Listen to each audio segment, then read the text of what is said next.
שמך, תבוא מלכותך, יעשה רצונך כבשמיים כן בארץ.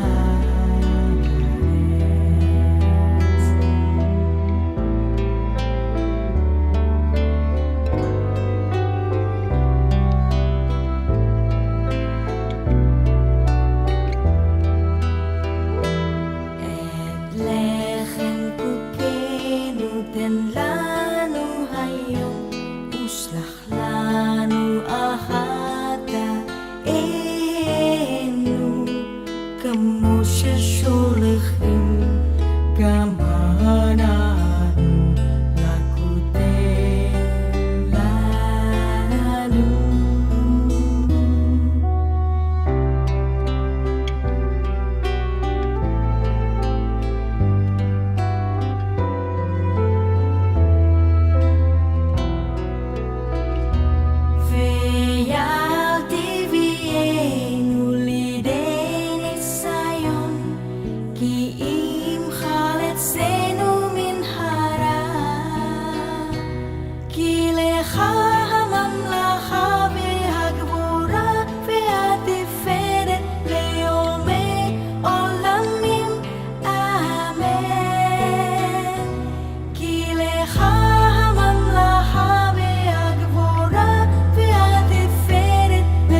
Beshem Ha'af, Ve'aben Ve'ruah HaKodesh, Ha-Elohim Echad.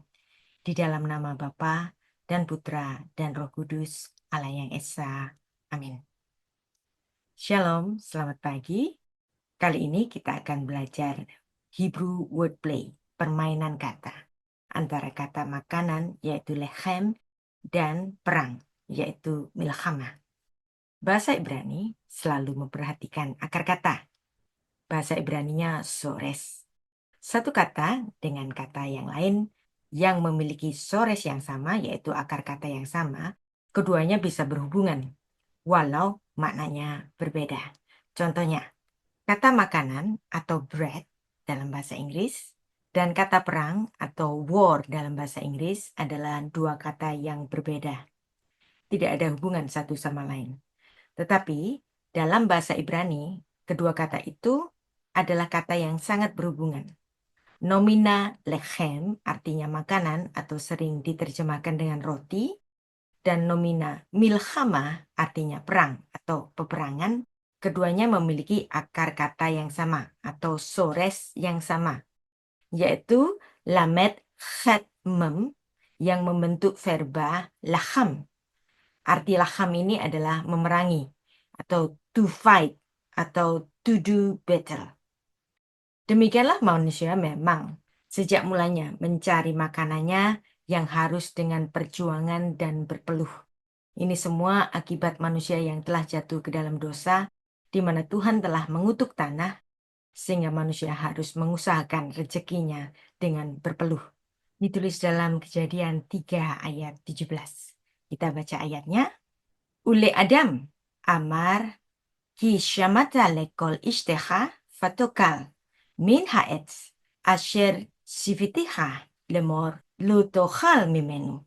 Arura ha'adama ba'afurecha be'itzafon tochalena kol yeme hayecha. Lalu firman-Nya kepada manusia itu, karena engkau mendengarkan perkataan istrimu dan memakan dari buah pohon yang telah kuperintahkan kepadamu, jangan makan daripadanya, maka terkutuklah tanah karena engkau. Dengan bersusah payah engkau akan mencari rezekimu dari tanah seumur hidupmu. Demikianlah manusia harus mencari rezekinya dengan berjuang dan to do battle untuk mendapatkan makanannya. Maka kata lechem yaitu makanan dan milchama yaitu perang secara filsafat huruf Ibrani dan sejarah manusia sangat berhubungan secara sores atau akar katanya. Sebab perang terbesar antara manusia dengan sang penciptanya bermula karena urusan makanan. Manusia pertama Adam dan Hawa melakukan pelanggaran dengan makan buah dari pohon pengetahuan yang baik dan yang jahat. Manusia terperdaya dari bujukan ular. Ular mengatakan, pada waktu engkau memakannya, matamu akan terbuka, dan kamu akan menjadi seperti Allah. Dan kamu akan menjadi seperti Allah. Kejadian 3 ayat 5. Dan keinginan untuk menyamai Allah adalah pemberontakan manusia yang pertama. Ini dibahas dalam Hosea 6 ayat 7. Kita baca ayatnya. Vehema ke Adam avru verit sham bakdu fi. Tetapi mereka itu telah melangkai perjanjian di Adam atau di kota Adam. Di sana mereka telah berkhianat terhadap aku. Dalam sejarah kehidupan manusia, ada tercatat bahwa hukuman Allah yang paling berat kepada manusia di bumi adalah keadaan perang yang menyebabkan terjadinya bala kelaparan. Bahkan kelaparan itu hingga seorang ibu tega memakan daging anaknya sendiri, yaitu kanibalisme. Hukuman ini pernah dialami Israel, bangsa pilihan Tuhan, dan nubuat kanibalisme ini ditulis dalam Ulangan pasal 28 ayat 53 sampai 57. Kita baca ayatnya. Dan engkau akan memakan buah kandunganmu, yakni daging anak-anakmu lelaki dan anak-anakmu perempuan, yang diberikan kepadamu oleh Tuhan Allahmu, dalam keadaan susah dan sulit yang ditimbulkan musuhmu kepadamu. Dan seorang laki-laki yang paling lemah dan yang paling manja di antaramu akan kesal terhadap saudaranya, yaitu terhadap istrinya sendiri atau terhadap anaknya yang masih tinggal padanya. Sehingga kepada salah seorang dari mereka itu tidak mau memberikan sedikit pun dari daging anak-anaknya yang dimakannya, karena tidak ada lagi sesuatu yang ditinggalkan baginya. Dalam keadaan susah dan sulit yang ditimbulkan musuhmu kepadamu di segala tempatmu. Perempuan yang lemah dan manja di antaramu, yang tidak pernah mencoba menjejakkan telapak kakinya ke tanah, karena sifatnya yang manja dan lemah itu akan kesal terhadap suaminya sendiri atau terhadap anaknya laki-laki atau anaknya perempuan. Ayat 57, karena uri yang keluar dari kandungannya ataupun karena anak-anak yang dilahirkannya. Sebab kekurangan segala-galanya ia akan memakannya dengan sembunyi-sembunyi dalam keadaan susah dan sulit yang ditimbulkan musuhmu kepadamu di dalam tempatmu. Dan nubuat yang dituliskan dalam Ulangan 28 ayat 53 sampai 57 tadi terjadi kepada Israel.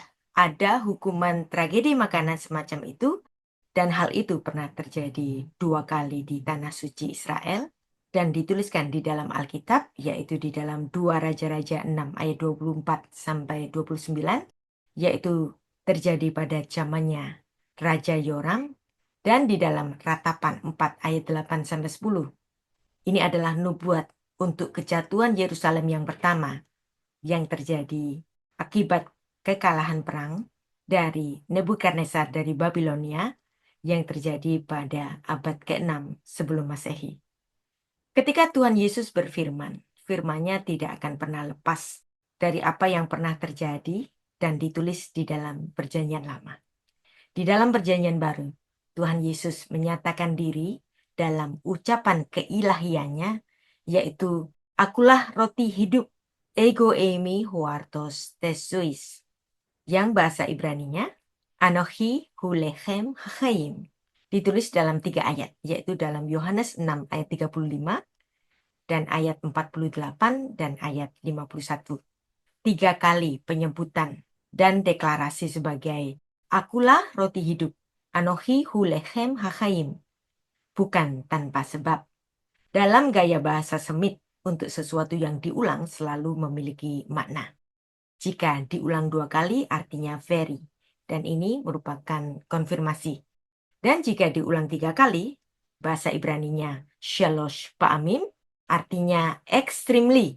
Dan hukum pernyataan 3 kali pernyataan di dalam tradisi Yahudi disebut dengan istilah hasakah, yaitu legal acquisition by right of possession. Ungkapan yang diucapkan 3 kali menjadi default status pada yang diucapkan. Apapun pernyataannya, baik itu suatu pernyataan sikap, kepemilikan, status, atau yang lainnya, ini dinyatakan secara extremely, pernyataan secara hukum yang tetap. Maka pernyataan akulah roti hidup, Anochi hu lechem hachaim, sebanyak 3 kali dalam Yohanes pasal 6 adalah suatu pernyataan bahwa hanya Tuhan Yesus yang dapat memberikan antidot dari racun makanan yang sejak peristiwa pemberontakan manusia di Taman Eden yang menyebabkan segenap keturunan Adam mewarisi tabiat dosa. Ibaratnya semua manusia adalah orang-orang yang keracunan makanan akibat apa yang dimakan oleh Adam di Taman Eden, yaitu memakan buah yang dilarang oleh Tuhan, yaitu buah pengetahuan yang baik dan jahat. Selanjutnya, ungkapan Anochi hu lechem hachaim, akulah roti hidup. Ini tentu ada hubungannya dengan kejatuhan manusia sejak mulanya, bukan? Bahwa manusia pertama, yaitu Adam yang jatuh ke dalam dosa gara-gara lechem, maka perlu lechem yang hidup dari Adam akhir yang ditulis di dalam 1 Korintus 15 ayat 45, yaitu tubuh Kristus sendiri yang secara extremely menebus dan memberikan kehidupan kekal bagi manusia yang seharusnya binasa secara kekal oleh karena dosanya. Inilah wujud kasih sayang Allah kepada manusia yang dituliskan di dalam ayat yang sangat terkenal, Yohanes 3 ayat 16. Karena begitu besar kasih Allah akan dunia ini, sehingga ia telah mengaruniakan anaknya yang tunggal supaya setiap orang yang percaya kepadanya tidak binasa melainkan beroleh hidup yang kekal.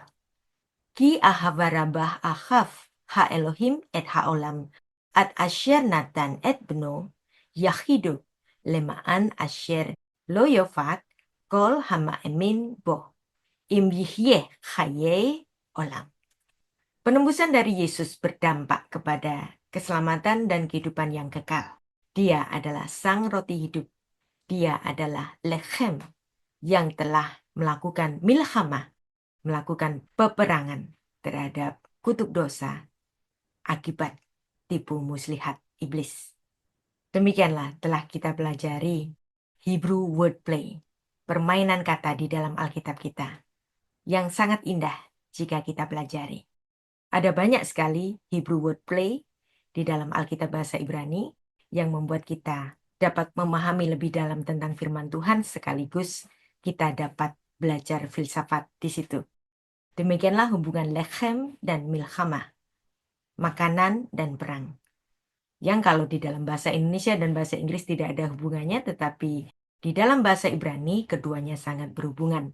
Dan yang menarik, kita sudah mempelajarinya bahwa ini juga terkait dengan perjanjian baru, pernyataan dari Tuhan Yesus sendiri, yang tidak akan pernah terlepas dari apa yang terjadi dan dituliskan di dalam perjanjian lama. Kiranya pelajaran ini menjadi wawasan bagi kita semua, bagi orang-orang yang mencintai firman Tuhan. Beshem ha'af, vehaben, veruah kodesh, ha-Elohim echad, di dalam nama Bapa dan Putra dan Roh Kudus, Allah yang Esa. Amin. Tuhan memberkati.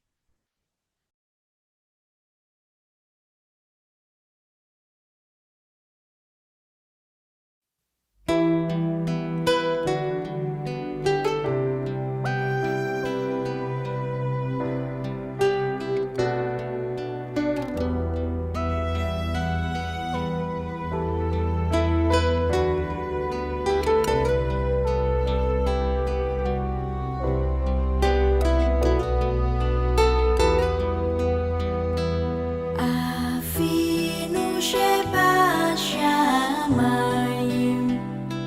Yitkadesh Shimcha Tavu